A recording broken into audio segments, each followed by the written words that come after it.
Hey, what's up? It's your girl Niqa and you're rocking with the Pot NYC.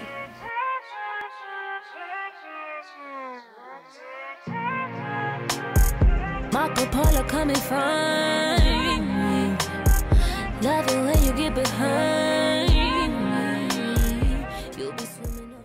Stans Carter holding it down for the Pot NYC, and today I got singer Niqa with me today. Hey guys, what's up? Thank you for joining us today. She's one of the first female artists that we featured, so it's great to have you back and to update on all your music and what's going on. So for those who don't know who you are or what you do, just give them a little rundown of who you are. I'm a singer-songwriter. I've been singing since I was 8. I would say that my style is mixing traditional R&B with like new flavors, new fresh sounds. I'm from Long Island. I'm 23 years old. And I really do this music thing. I take it seriously, and it's just what I love to do. When I listen to your music, I feel like it gives me 90s R&B, but I also feel like you're influenced by like rap in some way. I feel like you're flowing. Yeah, flowing like a rapper on some of these songs because they have like a hip hop beat, but you're singing. But what you're saying and how you're saying it and the flow of it on the songs sounds like you're influenced by hip hop. I definitely am influenced by like rap, all genres of music. I would say R&B is my heart because that's what I grew up on. But I love Kendrick, I love Drake, I love Tupac, I love Biggie, I love Jay-Z. So I feel like just having that kind of rhythm in me and just understanding cadences and flows, it's kind of natural for me to just play around with those things. I feel like your lyrics are very relatable. Like, it's not, sometimes people come up with stuff, but it's from another source, like somebody writes it for them. But when you sing it or when you write it, I can feel that that's through your experiences or anything like that. I always write from the heart. I feel like that's the best way to express yourself and express your story. And it's kind of like, I always say, if I don't feel it, then I won't write it. Or if it's not real, then I won't write it. Because I don't feel like it's authentic to kind of just make up things.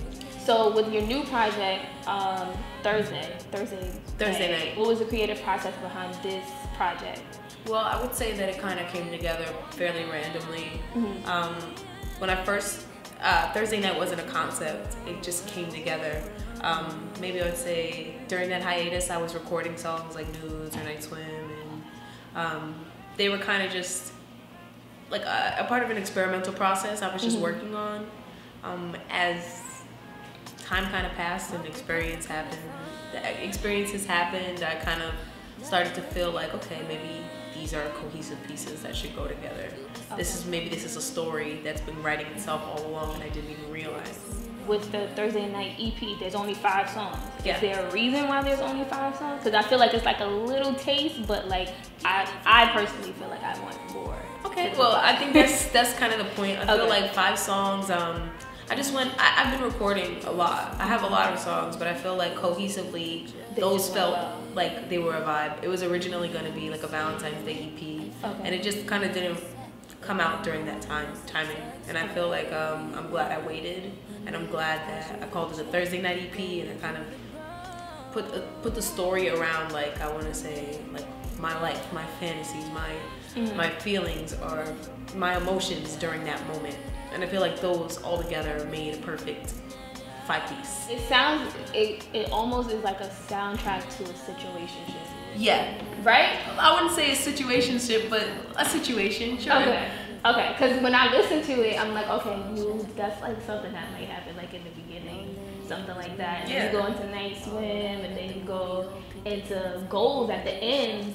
And it's kind of like the whole mood just shifted. Yeah. It's definitely, I would say it's like we'll call it a journey through like, it feels like phases of phases of a relationship, phases of, you know, things are great, they're dreamy, they're exciting, and then over time you're kind of like, wait a minute, where did things go wrong, where did things not necessarily work out the way they were supposed to, and then you kind of end with Goals where you're just in this like point of reflection, like maybe this was supposed to be this dream relationship, and maybe it doesn't necessarily end that way.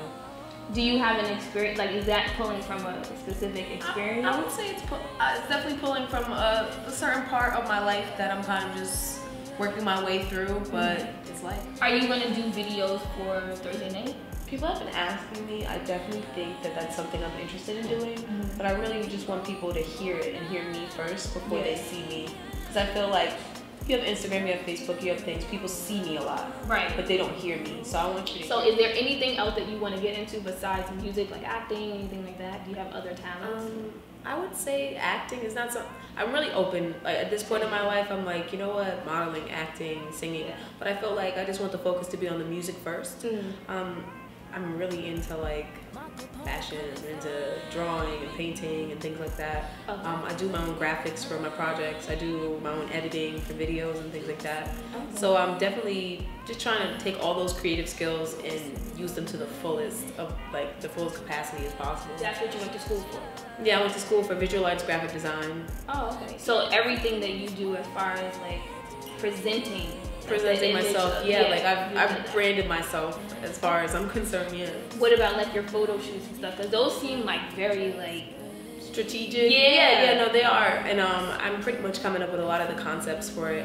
I really work closely with a couple of dope photographers like Mike Mangum and Brandon Todd, and we kind of just come up with these creative fantasies of, I feel like I want people to see me in a world and not necessarily just as an artist. It's like I want to bring you into a vibe. I want to create something that people can look at and say like, okay, I want to know more, I want to see more. Right. Are there any artists that you would want to work with? Frank Ocean, I just think he's dope. I love Drake, obviously. Who doesn't love Drake? I feel like production-wise, like I really want to work with Boy Wonder. I think he's dope. And I'm really open to just working with people who can take me out of my comfort zone and just push me. So I'm really curious to see what future collaborations come about. Again, I'm Terrence Carter with the Pot NYC. Oh, am I supposed to? Oh, it's your girl Niqa Moore. Terrence Carter here with the Pot NYC. And I'm Niqa Moore. Thank you for joining us today. We out.